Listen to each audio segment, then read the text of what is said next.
Hii ripoti kwanza imebeba mambo gani ambayo labda sisi hatuna update nayo? Ripoti inakuwa imebeba mambo mengi, hususani inakuwa imebeba yale mambo ambayo Benki Kuu imekasimiwa kuyafanya, hususani kwenye masuala ya usimamizi wa fedha.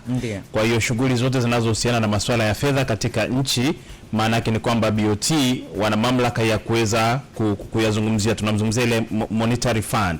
Wao ndio wanaohusika na masuala hayo kwenye masuala ya sera, usimamizi wa fedha za nje na mambo mengine kama hayo.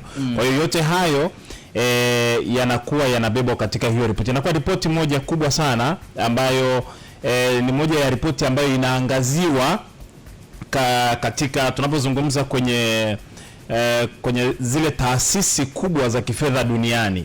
Inakuwa wakitaka kuzungumza masuala ya kifedha, mojawapo ya ripoti ambayo wanaitumia ni hii ambayo inatolewa na Benki Kuu ya Tanzania. Ni moja ya ripoti ambayo inaaminiwa kimataifa zaidi. Yes. Hii ni ripoti ya Disemba. No, ile ni 2024-2025. Ni ya mwaka. Ni anyo. Yes. Yes. Na ina tofauti gani na World Bank? Tofauti. Ripoti yake inakuwa tofauti kidogo kwa sababu hii World Bank inazungumzia kwa mawanda mapana zaidi ukilinganisha na hii ya kwetu.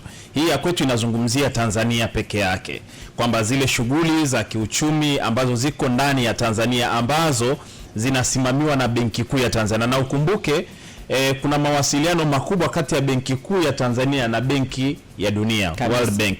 Kwa hiyo ina maana kwamba hao wanafanya kazi kwa pamoja. Kwa ina maana kwamba takwimu zinazotolewa na Benki Kuu ya Tanzania zinaaminiwa kwa asilimia kubwa zaidi na Benki Kuu ya Dunia. Na ndio maana ni lazima kutoa ripoti za namna hii, kwa sababu hata kama ni swala la nchi kukopesheka, maana yake ni kwamba ripoti kama hizi ndizo ambazo wanazitizama na kuangalia kwamba je, nchi ina uwezo wa kuweza kulipa hicho kiasi cha fedha ambacho wanataka kukikopa.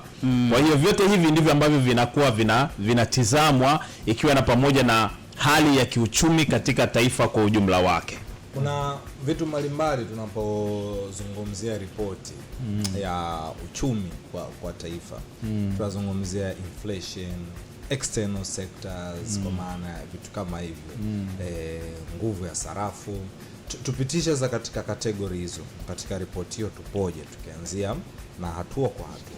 Yes, ukiangalia kwa mfano ripoti ambayo unajua issue, kwa mfano mfumuko wa bei kwa maana ya inflation, ni ripoti ambayo sio kwamba lazima usubirie ile ya mwisho wa mwaka.